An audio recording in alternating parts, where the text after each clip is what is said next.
What's happening, guys? It's Mike's Total Dragon Channel, and just finished reading last night N52 Animal Man, and I finished reading this on the heels of reading the N52 Swamp Thing.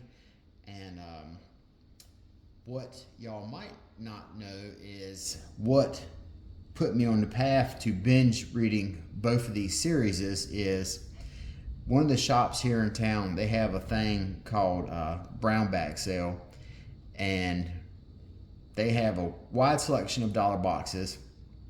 Now, if you pay $10, you get a brown paper bag and as many books as you can fill in that brown paper bag. So if you have more than $10 books that you want to get, it's really costs while to get a to do the brown bag. And that is how I got onto N52 Animal Man and N52 Swamp Thing. The dollar boxes had a real large contingent of N52 Animal Man. I think there's 29 issues in this run, and I believe they had about 20 of them.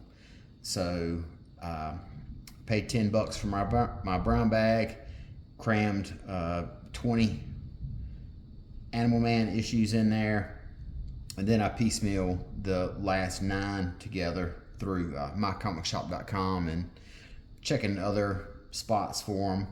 And Swamp Thing was the same way. Swamp Thing was 40 issues, and they didn't have as many of the Animal Man issues did, but they still had about 10 or 12.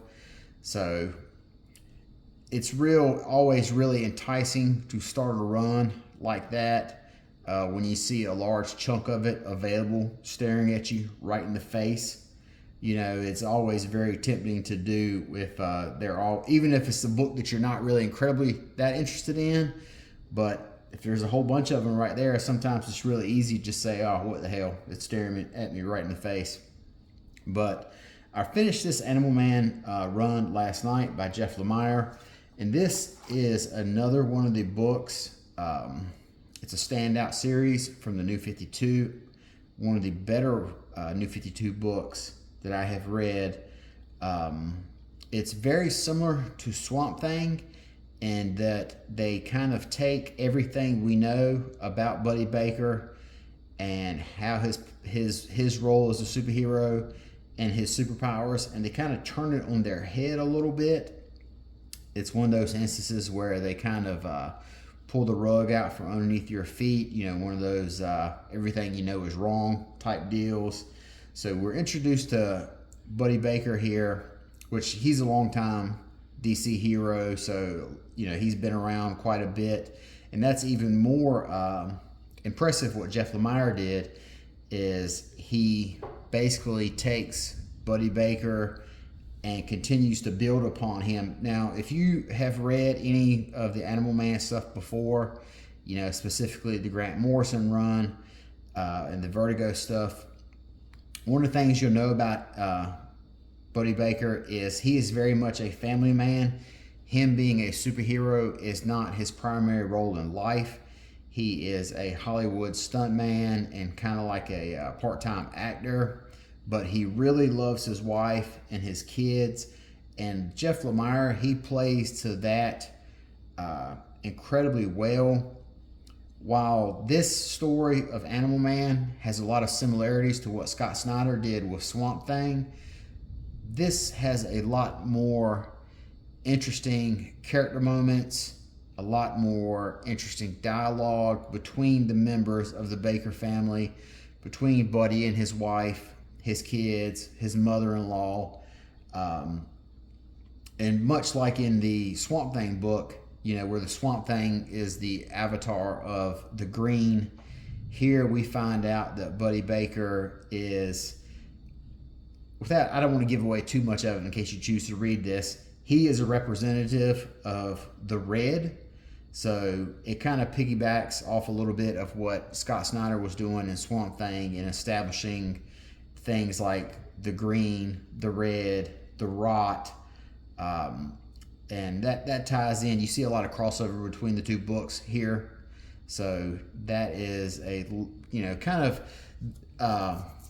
the overarching theme of this book is Animal Man and his involvement with the red, his battling the rot, which is attempting to take over the red and take over the green.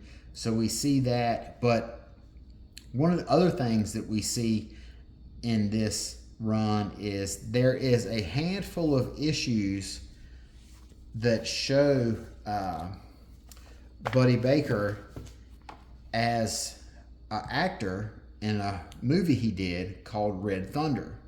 So you have, I think it's 2 or 3 issues that are just the movie that he did, and the story is kind of put on the back burner.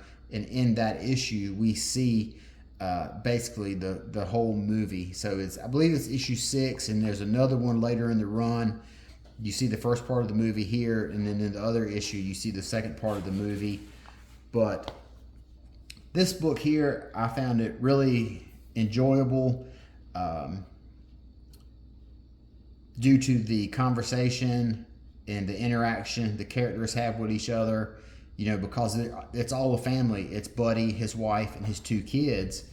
And the way that the battle of the red versus the rot versus the green impacts all of them. And at his heart, Buddy is a husband, a father, and he wants to protect and provide for them. So it's not really a stereotypical superhero book, although it does have quite a bit of action and everything. At its core, it's a story of a family who's in a pretty wild and outrageous situation. It is a book that has a lot of body horror. So if you are someone who has seen, as you can see, like from the cover right here, it's always like insane looking creatures, characters that look partially like Jeff Goldblum did in The Fly. It's characters that look like Demi Moore in the movie The Substance. So you have a lot of that type of body horror in here.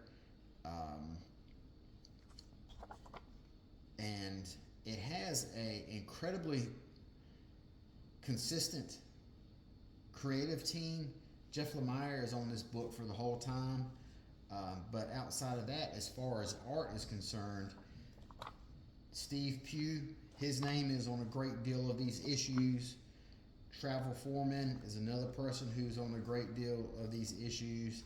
So you got 29 issues here, and you only have a very small amount of change in artists. Jeff Lemire stays on as the writer for the whole time, but Travel Foreman and Steve Pugh, they're the main contributors to the art, and that really gives it a real sense of Steve Pugh, Steve Pugh, Steve Pugh, Steve Pugh. That gives it a real good sense of consistency and quality. So the tone of the book stays the same the whole time, which, like I said, helps a whole lot in the storytelling. But this is one of the books from the New 52 that got really slept on. I think there's just a trade of the first initial 5 or 6 issues. And I don't know if they collected the rest of it or not. And here's Raphael Albuquerque. He did a handful right here towards the end. And you probably know him from working with Scott Snyder on American Vampire. And this is a Jeff Lemire cover right here. But in any case, this is a book that if you choose to seek out and if you want to read it and binge it, like I said, I don't think there's a whole collected edition of this book, but I found 95% of these in the dollar box. I think I only had to order a couple from mycomicshop.com, and even then they were only $2 each. So it is a book that you can easily put together for cheap. But it's definitely one of the slept-on gems from the new 52, and it's a very interesting look as someone who is a superhero and does have superpowers, but it's not who he is at his core. So, new 52 Animal Man, check it out if you get a chance. I really dug it. I think you'll like it. So next time, I'll talk to you guys later. Bye-bye.